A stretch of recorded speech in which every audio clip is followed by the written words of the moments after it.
Hello guys, मैं आपका यासर keystone coaching centre का डायरेक्टर। आज हम लोग रिप्रोडक्शन में मेल रिप्रोडक्टिव सिस्टम का मानिए 7th लेक्चर लेके आए हैं।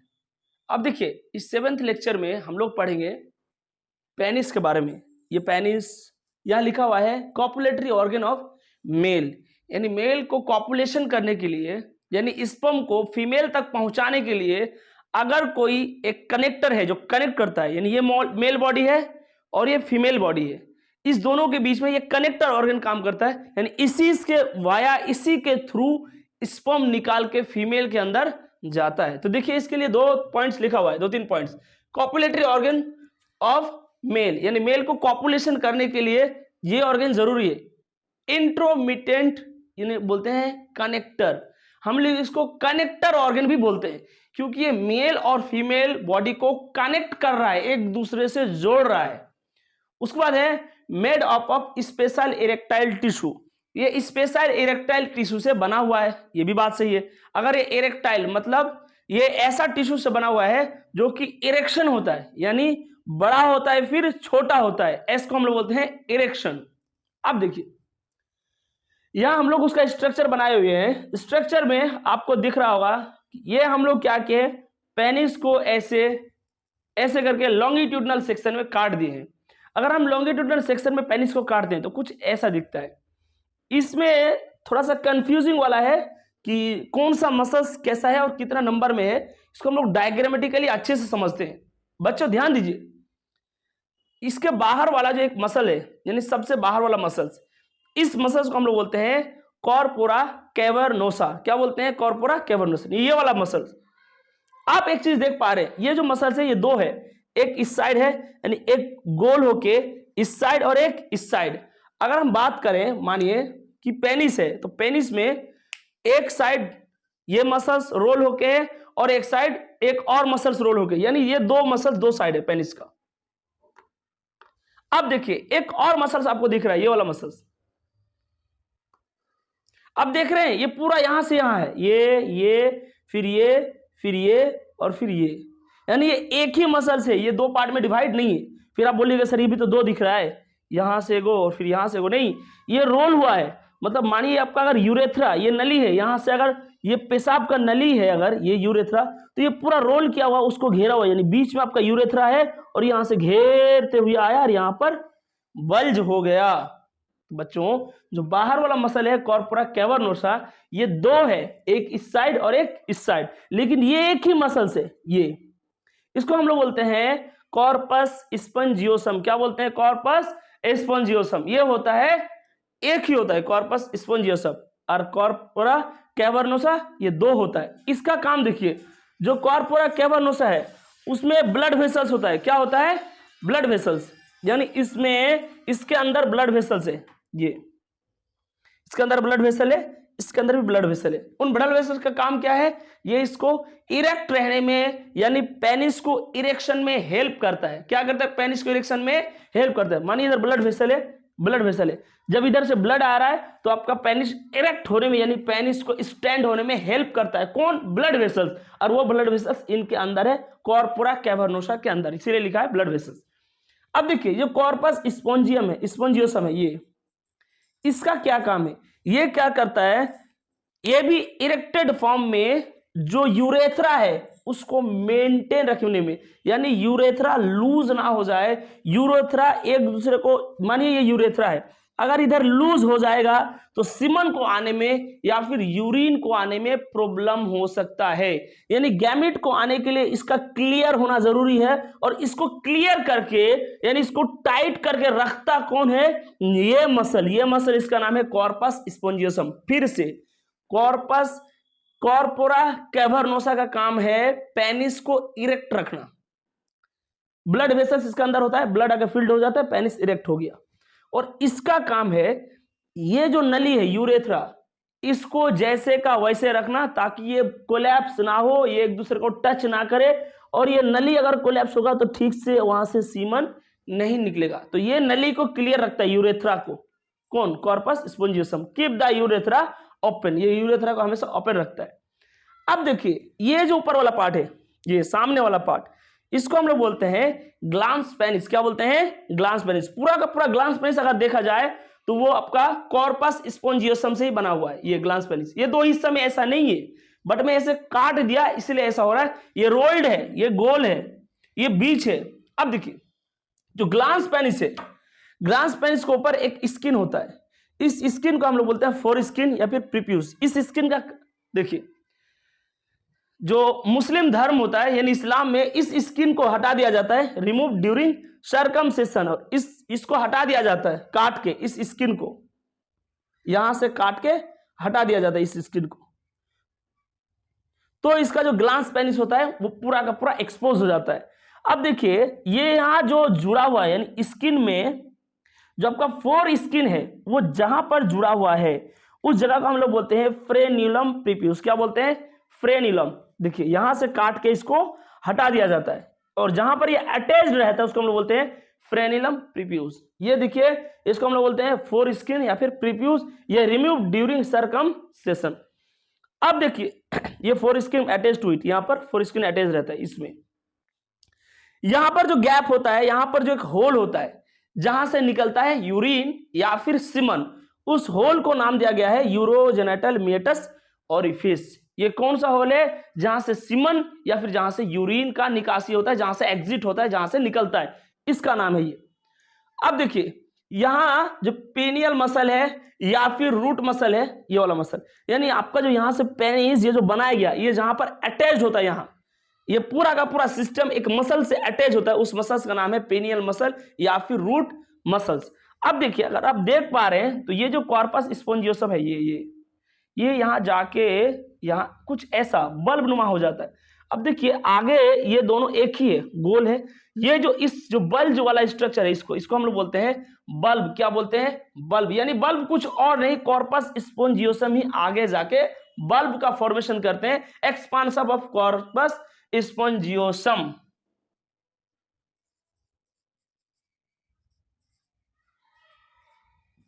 अब देखिए फिर यहां पर लिखा है क्रूरा। उसी प्रकार जो कॉर्पोरा कैवर्नोसा वाला मसल है ये भी आगे जाके थोड़ा सा प्रोजेक्शन बनाता है, ये इस टाइप से, इसको हम लोग बोलते हैं क्रूरा। क्या बोलते हैं? क्रूरा। यानी इसका एक्सपेंशन को हम लोग बोले बल्ब और इसका प्रोजेक्शन को हम लोग बोल दिए क्रूरा। अब देखिए जो ये वाला पोर्शन है इसको हम लोग बोलते हैं रूट ऑफ पेनिस। क्या बोलते हैं? Root of penis. जहां पर बल्ब आ रहा है, क्रूरा आ रहा है, ये यहां से यहां रूट ऑफ पेनिस। ये एक्सपोज नहीं है, ये दिखाई नहीं देता है, ये अंदर वाला इंटरनल पोर्शन है और यहां से यहां पेनिस पूरा दिखाई देता है। ये आपका आउटर स्ट्रक्चर है। बीच वाला पार्ट को हम लोग बोलते हैं शाफ्ट। क्या बोलते हैं? शाफ्ट। और शाफ्ट के नीचे वाला पोर्शन हो गया ग्लांस पेनिस। यानी रूट, शाफ्ट और ये हो गया ग्लांस पेनिस। और ग्लांस पेनिस जो अटैच उसको ऊपर जो कवर वाला एक स्किन होता है उसको हम बोलते हैं फोर स्किन। क्या बोलते हैं? Four skin. अब देखिए यहां पर हम लोग यहां बोला गया जो पेनाइल यूरेथ्रा है यानी ये जो नली है, ये पेनाइल यूरेथ्रा इरेक्टेड पोजीशन में, जब पेनिस फुल इरेक्शन में रहे तब ये 15 सेंटीमीटर तक लंबाई इसका हो सकता है, पेनाइल यूरेथ्रा का। अब देखिए यहां पर दिया हुआ है, अगर हम इसको टीएस में देखें यानी इसी पेनिस को अगर ऐसे नहीं, अगर ऐसे काट के देखें तो आप खुद इमेजिन कीजिए, ऐसे काटेंगे अगर तो हमारे पास ये एक मसल आएगा, ये दो गो है, इधर का एक और इधर का एक, और ये एक ही आएगा, ये बीच में ये आएगा। अब देखिए कुछ ऐसा ही दिखेगा, यानी यहां एक जो है ये आपका एक मसल, ये वाला मसल हो गया कॉर्पोरा कैवर्नोसा, ये भी हो गया कॉर्पोरा कैवर्नोसा, और ये वाला मसल हो गया आपका कॉर्पस स्पोंजियोसम, और उसके बीच में चल रहा है यूरोजेनिटल मेटस ओरिफिस। अब देखिए सॉरी यूरेथ्रा, इसके बीच ये वाला है यूरेथ्रम। ऐसे पेनिस को काट दिए ये, तो देखिए यहां पर दिखा हुआ है सबसे पहले है सुपरफिशियल डोर्सल वेन, यहां वेन है ये पेनिस के अंदर से गुजरता है, फिर है डीप वेन, उसके बाद लिखा है डोर्सल आर्टरी, फिर है डोर्सल वेन, और देखिए ये है आपका कॉर्पोरा कैवर्नोसा।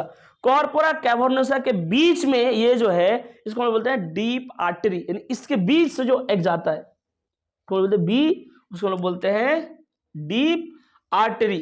ये इसके एकदम अंदर से जाता है डीप आर्टरी, यहां देखिए डीप आर्टरी, इसके बीच से कुछ नहीं जाएगा, क्यों? क्योंकि इसके बीच में है यूरेथ्रा, कॉर्पस स्पोंजियसम और इधर है यूरेथ्रा। सबसे पहले आपको समझने के लिए इसको एक एक चीज को समझना है, और जो फोटो डायग्राम यहां बनाया गया है उसको बारीकी से ध्यान से डायग्राम को बनाना है। देखिए इसमें कंपैरिजन में आप कंफ्यूजन हो सकते हैं, लेकिन आपको कंफ्यूज नहीं रहना है। ध्यान रखना है कि मानिए कि अगर वो 3 फिंगर, ये मैं 3 फिंगर का अगर लूं तो ये आपका कॉर्पस, ये देखिए ये आपका कॉर्पोरा कैवर्नोसा, फिर ये है आपका कॉर्पोरा कैवर्नोसा, और ये बीच वाला हो गया कॉर्पस स्पोंजियसम। इसी को लपेट दे तो कुछ पेनिस का स्ट्रक्चर ऐसा होता है। तो देखिए ये एक मसल से, ये एक मसल से, और ये एक ही मसल से, और इसके बीच से आ रहा है आपका यूरेथ्रा। ठीक है, अब देखिए जो कॉर्पोरा कैवर्नोसा है, एक इसके बीच से आर्टरी जाता है, इन्हीं आर्टरी में ब्लड फिल्ड होता है। जब ब्लड पूरा इसमें भर जाता है फिर पेनिस का इरेक्शन होता है। आप लोग एक काम कीजिए, सबसे पहले इसको नोट डाउन कीजिए, उसके बाद मैं आपको अभी समझाऊंगा कि पेनिस का इरेक्शन में हाइपोथैलेमस का क्या रोल है और क्या क्या और आगे होता है, यानी इरेक्शन ऑफ पेनिस। ठीक है बच्चों, नोट कीजिए। हाँ तो बच्चों आप लोग उसको नोट डाउन कर लिए होंगे, और अब हम लोग उसके बाद पढ़ने जा रहे हैं इरेक्शन ऑफ पेनिस में क्या क्या स्टेप्स है, यानी पेनिस का इरेक्शन। सबसे पहले हम लोग यहां समझते हैं, देखिए सबसे पहले हाइपोथैलेमस जो है, ये हाइपोथैलेमस से जो भी हम लोग सोचते हैं, कुछ एक्साइटमेंट कुछ माइंड में जो आता है, वो हमारा हाइपोथैलेमस उसको नोटिस करता है। यानी हाइपोथैलेमस से सेक्सुअल एक्साइटमेंट का नोटिस आता है। सबसे पहले ये आया कहां से, हमारा विजुअल या फिर टच या फिर कुछ करने से हमारा हाइपोथैलेमस समझ जाएगा। उसके बाद फिर एक सेक्सुअल एक्साइटमेंट जनरेट होता है।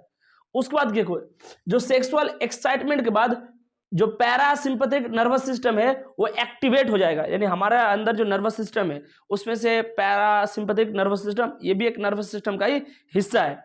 देखिए जो पैरासिम्पैथिक नर्वस सिस्टम है वो जैसे ही एक्टिवेट होगा तो नाइट्रिक ऑक्साइड रिलीज करेगा, ये पेनाइल आर्टरीज के थ्रू, पेनाइल आर्टरीज के थ्रू ये नाइट्रिक ऑक्साइड। अब देखिए ये नाइट्रिक ऑक्साइड का क्या काम है, ये वासो डायलेक्शन ऑफ आर्टरीज, ये जो आर्टरी जो क्रूरा मसल्स है ना, क्रूरा मसल्स के अंदर जो वो जो आर्टरीज है, जो हम बताए कैवर्नोसा, उसके बाद कॉर्पस स्पोंजियोसम, उनके अंदर का जो आर्टरीज है वहां ब्लड फिल्ड होने लगेगा, क्योंकि उसको क्या करेगा, कॉन्ट्रैक्शन, डायलेशन करेगा। डायलेशन का मतलब होता है, देखिए जैसे ऐसा है, मानिए इसको अगर ऐसा कर दिया तो ये हम लोग बोलेंगे डायलेशन हो गया, डायलेशन।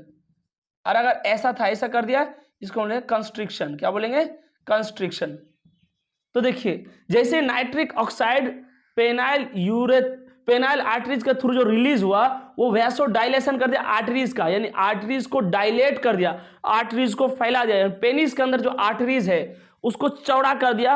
अब क्या होगा, blood supply to penis increases. इसमें मानिए इसमें कम ब्लड आ रहा है, जैसे ऐसा होगा तो ब्लड ज्यादा आएगा, इसमें ब्लड अब ज्यादा आएगा। अब देखिए ब्लड ज्यादा आएगा, ब्लड फिल्ड इन साइनोसाइड्स, इसके अंदर ब्लड भर जाएगा पूरा। जैसे ब्लड भर जाएगा तो पेनिस का इनलार्जमेंट शो होगा।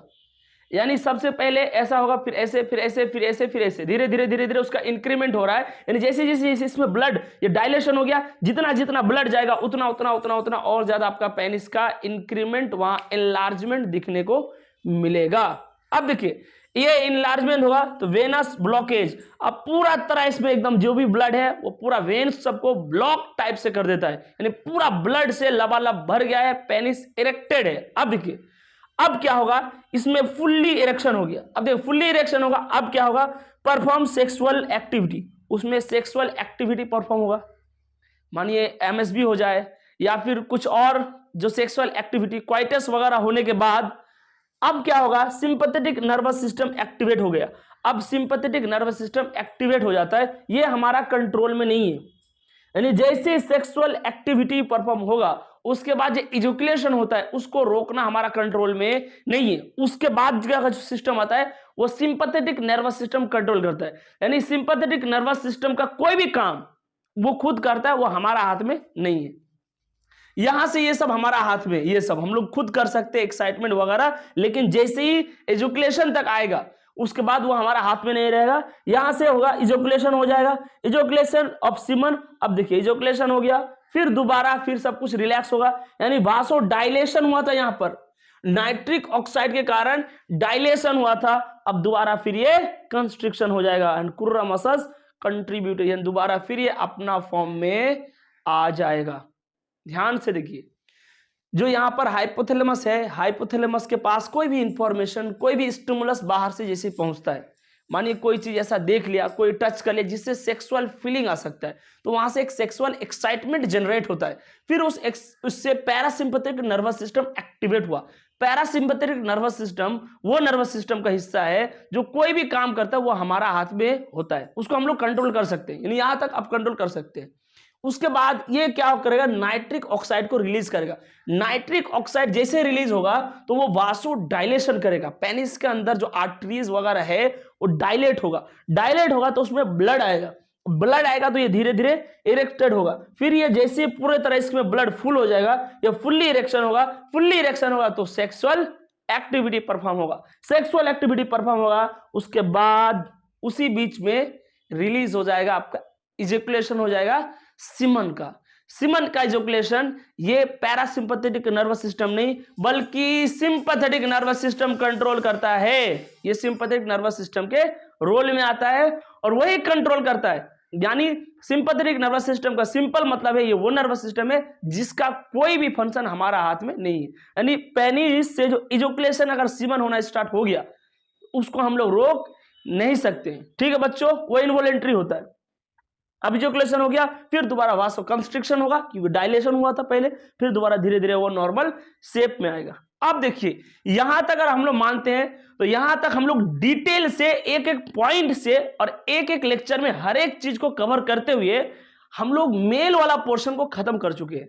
यानी मेल रिप्रोडक्टिव सिस्टम जो है ये टॉपिक कल से आपको नहीं दिखेगा, कल से हम लोग फीमेल स्टार्ट करेंगे, इसके बाद से फीमेल रिप्रोडक्टिव सिस्टम स्टार्ट होने वाला है। इसीलिए आप मेल वाला पोर्शन को अच्छे तरीके से रिवाइज कर लीजिए ताकि फीमेल वाला पोर्शन स्टार्ट होने से पहले ही आपका ये पूरा क्लियर हो जाना चाहिए फंडा। बार बार वीडियोस को देखिए, ये एक एक चीज इंटरकनेक्टेड है। आप ये मत सोचिए कि यहां से दूसरा टॉपिक होगा वहां से समझेंगे, नहीं, ये भी फिर आगे काम आ सकता है। इसीलिए आप मेल वाला पोर्शन को ध्यान से पढ़िए। हम लोग 6-7 लेक्चर इसमें पूरा दिए हैं और एकदम A to Z चीज आपको बताया गया है, आपको हर एक चीज बताया गया, छोटा छोटा चीज, बड़ा बड़ा चीज, ताकि कहीं भी कोई भी क्वेश्चन करने में, चाहे नीट हो या कोई भी एग्जाम हो जहां पर सवाल पूछते हैं इधर उधर करके, वहां पर आपका कोई भी मिस्टेक नहीं होना चाहिए। इसीलिए बच्चों अगर अभी भी आपका कोई लेक्चर छूटा हुआ है उस लेक्चर को कंप्लीट कीजिए, और अगर अब आपको लग रहा है कि वीडियो यूजफुल है और आपका फायदेमंद है तो आपका दोस्तों को शेयर जरूर कीजिए और सब्सक्राइब कीजिए, कमेंट कीजिए और वीडियो लाइक तो करना ही है। थैंक्स बच्चों।